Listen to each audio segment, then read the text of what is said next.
Good day.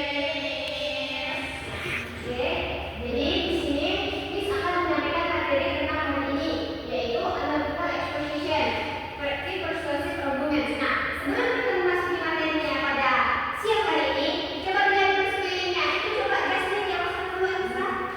Ya, ya, kebersihannya. Karena kebersihan itu sebagian dari iman. Oke, sebelum kita memasuki materi, Miss take atensi dulu ya. Mutiara sama Anissa, Daya, Tengku, Gita, hadir semua ya.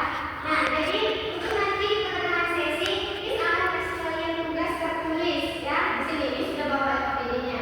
Nah, untuk mempersingkat waktu kita, langsung aja kita masuk ke materinya. Coba kita dulu slide-nya.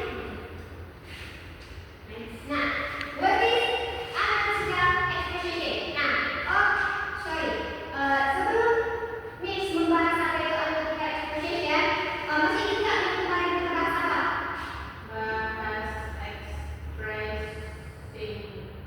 Expression of feelings. Yes. Feelings. What are feelings? Gemeter Ada kan? feelings?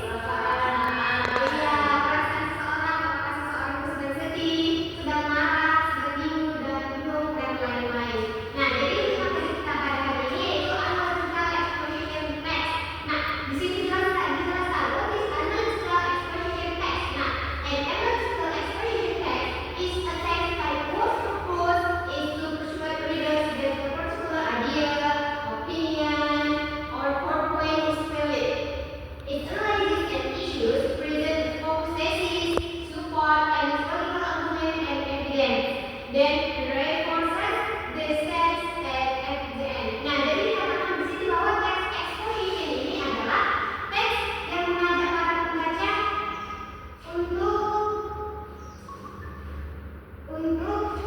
percaya kepada penulis tentang ide penulis, pendapat penulis, dan bahwasanya analytical exposition ini juga dia memiliki bukti. Next. Oke, di sini ada karakteristiknya. Di sini ada hypothesis, logical arguments, evidence and elaboration, preparation, and objective truth. Nah, di sini hypothesis itu ada a conscious statement of the main claim. Untuk logical argumentnya ada reason to suggest it occurrence place, and evidence and elaborate facts, example, statistic, or extra opinions.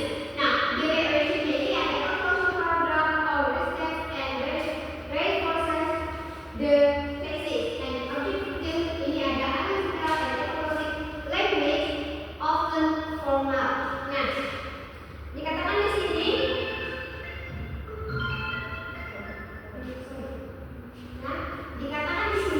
bahwasanya hypothesis itu adalah tesis yang jelas. Di sini itu pernyataan utama yang dijelaskan disebutkan oleh penulis. Nah, kalau dia logical argument ini adalah alasan yang disusun secara runtut dan masuk akal. Sementara evidence and elaboration ini menggunakan fakta, contoh, statistik, dan pendapat. Sementara preparation ini penegasan kembali, sama seperti halnya kesimpulan, kita mengulang kembali. Dan yang terakhir yaitu ada objective truth, ya ini adalah objek yang menunjukkan data, seperti misalnya the data indicate atau data ini menunjukkan bahwa titik-titik seperti itu. Oke, next slide. Good. Nah, di sini ada struktur. Di sini strukturnya itu ada tiga, yaitu tesis, argument, and preparation. Di mana tesis ini adalah introduction atau pendahuluan.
dikarenakan